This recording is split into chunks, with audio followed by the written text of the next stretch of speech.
Nakon početnog djelovanja snaga Hrvatskog ratnog zrakoplovstva i uništenih neprijateljskih sustava veze, te topničke pripreme po vojnim ciljevima, hrvatske snage krenule su u akciju istodobno iz 30 pravaca na bojišnici dugoj 700 km.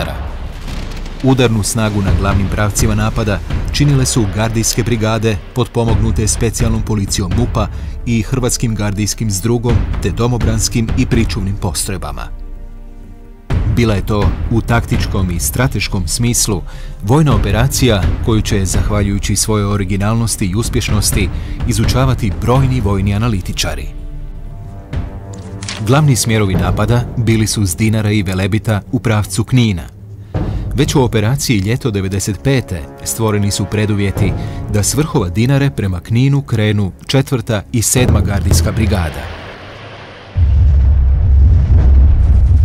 S druge strane, s Velebita preko Svetog Roka silovito su u pravcu Knina prodirale specijalne postrojbe MUP-a. Helikopterskim desantom duboko u neprijateljsku pozadinu ušao je prvi hrvatski gardijski zdrug.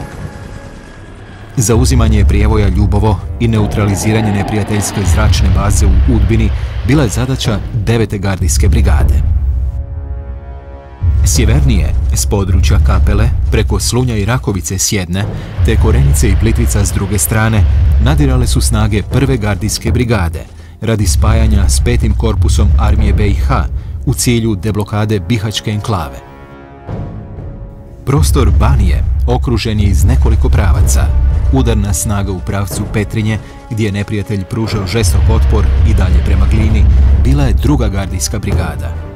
Postrojbe 3. i 5. gardijske brigade za to su vrijeme bile u stanju pripravnosti na krajnjem istoku Hrvatske, u slučaju eventualnih neprijateljskih pokreta. Tijekom prvog dana operacije, prodor postrojbi hrvatske vojske po dubini iznosio je 5 do 15 km, a neprijateljska uporišta dovedena u okruženje ili poluokruženje. Već drugog dana operacije provedeno je 80% planiranih borbenih zadaća. Većina okupiranih hrvatskih gradova je opet slobodna. Slave Kostajnica, Petrinja, Glina, Slunj, Gračac, Obrovac, Drniš. Slavi se i u Kninu, koji je bio središte neprijateljske pobune, no oduvijek hrvatski kraljevski grad. Slavi cijela Hrvatska. Oslobađanjem Knina, središta neprijateljske pobune u Hrvatskoj, ostvaren je najvažniji strateško-politički i vojni cilj, ne samo operacije Oluja, nego i cijelog Domovinskog rata.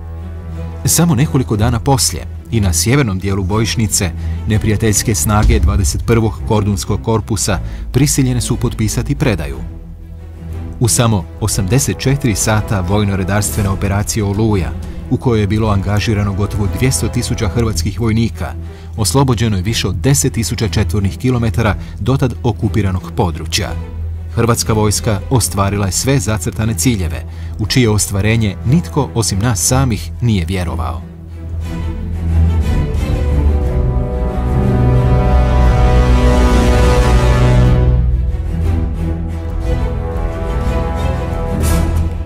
Gradski trgovi bili su pretjesni za sve one koji su željeli dočekati pobjednike. Ponos, ushit, zajedništvo, osmijeh i suze radosti nikad nisu bili veći, dublji i iskreniji nego tih dana. Dana nakon kojih više ništa neće biti isto.